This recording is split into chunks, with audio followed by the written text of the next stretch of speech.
प्रिय विद्यार्थियों, एक बार पुनः हाजिर हूँ मैं आपके अपने यूट्यूब चैनल शालिनी हिंदी ज्ञान गंगा के माध्यम से। अभी आप सभी विद्यार्थियों का हार्दिक स्वागत एवं अभिनंदन। प्रिय विद्यार्थियों, आज हम लोग भक्ति काल की निर्गुण काव्य धारा के अंतर्गत सूफी काव्य के बारे में जानेंगे। सूफी काव्य हिंदी साहित्य में अत्यंत महत्वपूर्ण काव्य धारा है। यहाँ से भी तमाम प्रतियोगी परीक्षाओं में प्रश्न पूछे जाते हैं। तो प्रिय विद्यार्थियों, यह जो सूफी काव्य धारा है, यह हमारे देश में पाश्चात्य देशों के अनुकरण के आधार पर यहाँ पर प्रारंभ की गई।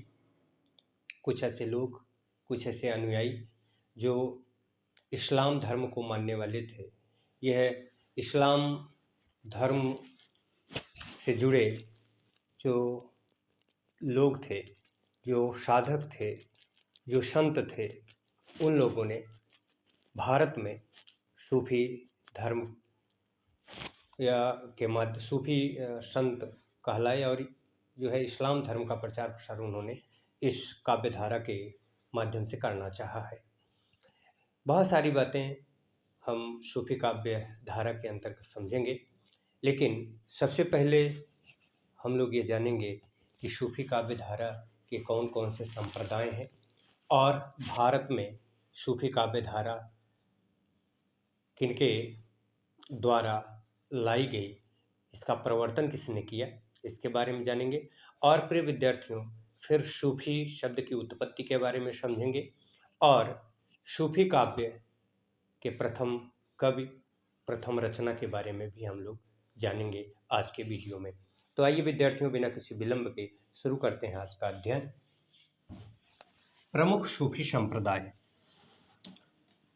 प्रिय विद्यार्थियों, चिश्ती संप्रदाय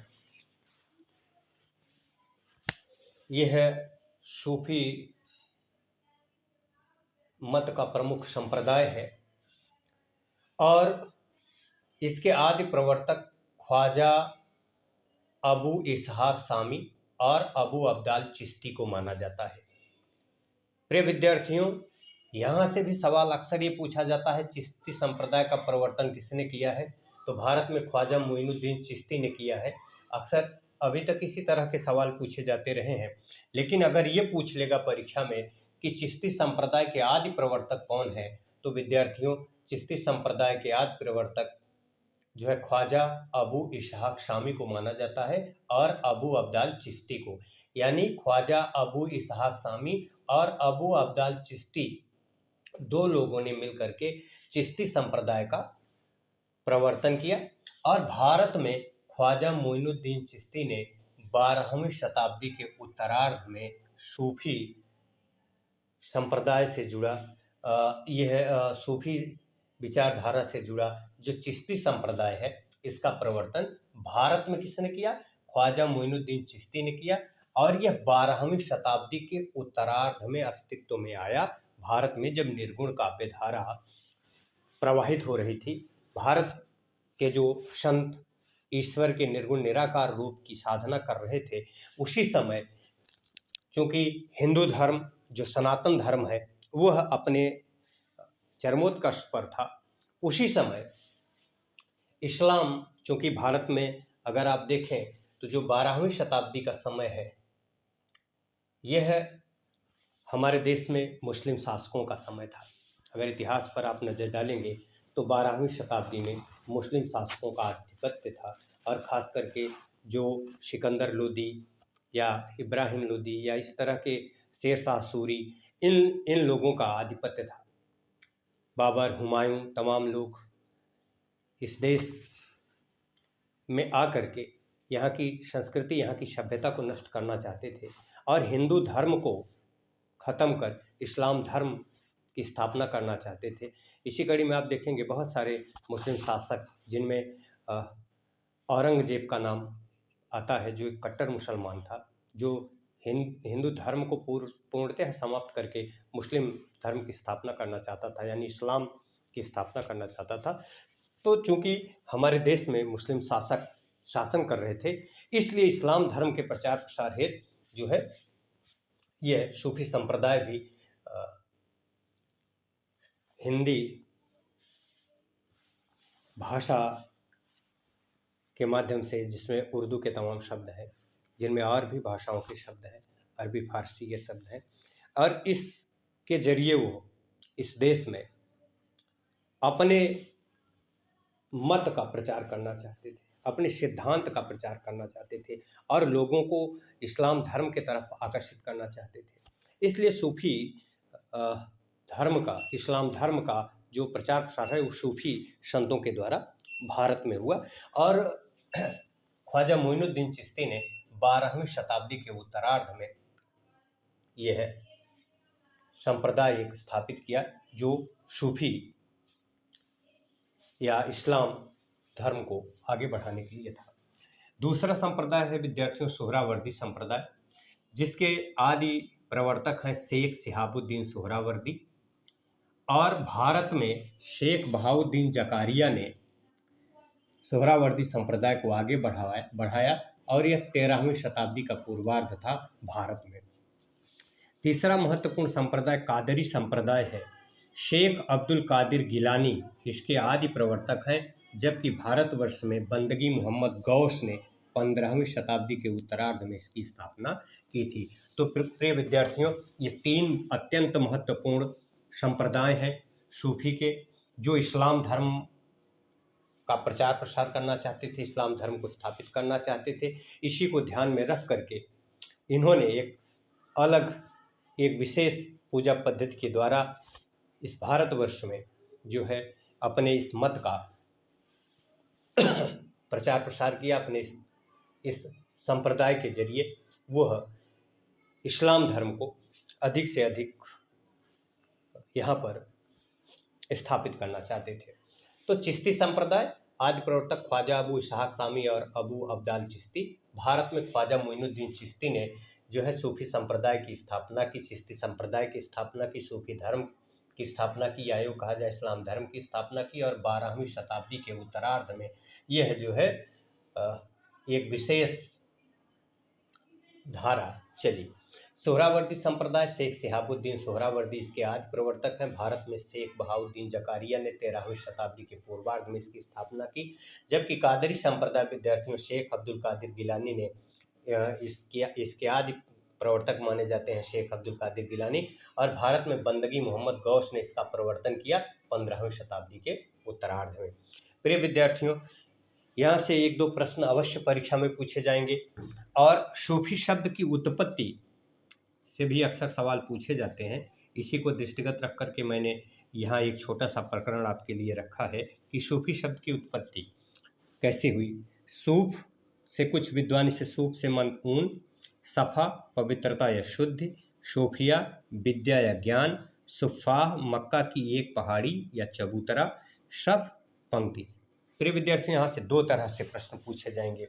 एक तो इस तरह का प्रश्न पूछा जाएगा कि सूफ का मतलब क्या होता है, सफ़ा का मतलब क्या होता है, सूफिया का मतलब क्या होता है, सुफ़ाह का क्या अर्थ है, सफ़ का क्या अर्थ है।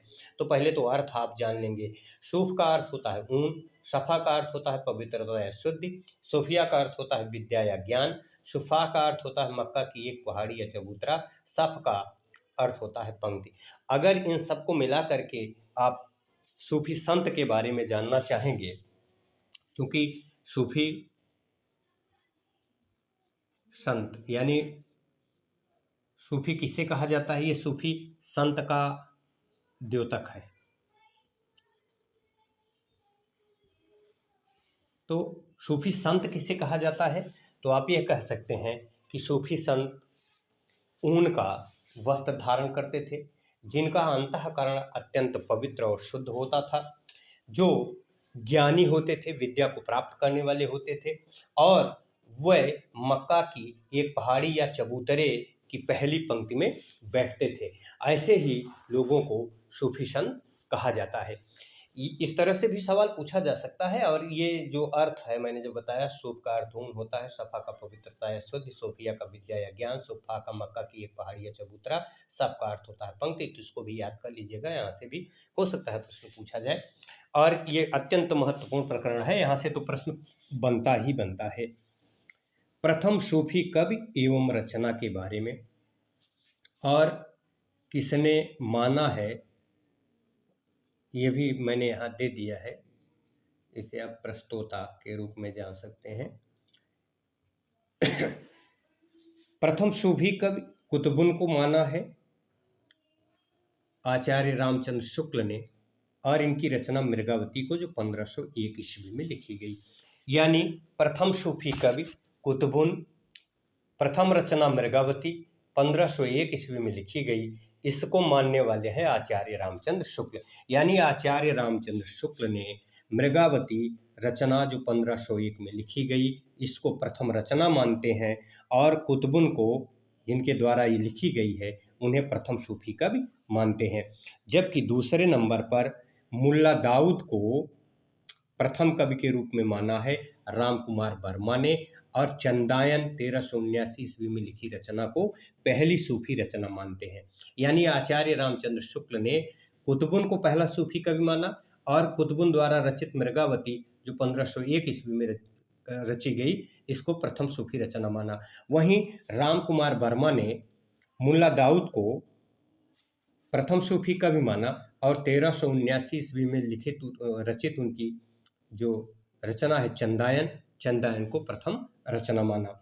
वहीं हजारीफ शाह द्विवेदी जी ने ईश्वर दास को प्रथम सूफी कवि के रूप में स्वीकार किया, और 1501 ईस्वी में सत्यवती कथा को इन्होंने प्रथम रचना माना।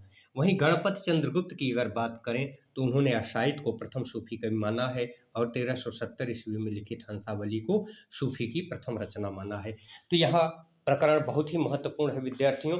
यहाँ से निश्चित ही परीक्षा में प्रश्न पूछा जाता है कि आचार्य रामचंद्र शुक्ल ने प्रथम सूफी कवि किसे माना है, तो आचार्य रामचंद्र शुक्ल ने प्रथम सूफी कवि कुतुबुन को माना है, और आचार्य रामचंद्र शुक्ल ने प्रथम सूफी रचना किसे माना है, तो मृगावती को माना है, जो 1501 ईस्वी में लिखी गई। उसी तरह से फिर प्रश्न पूछा जाएगा कि डॉक्टर राम कुमार वर्मा ने प्रथम सूफी कवि किसे माना है, तो मुल्ला दाऊद को माना है, या मुल्ला दाऊद को प्रथम सूफी कवि किसने माना है, तो राम कुमार वर्मा ने माना है।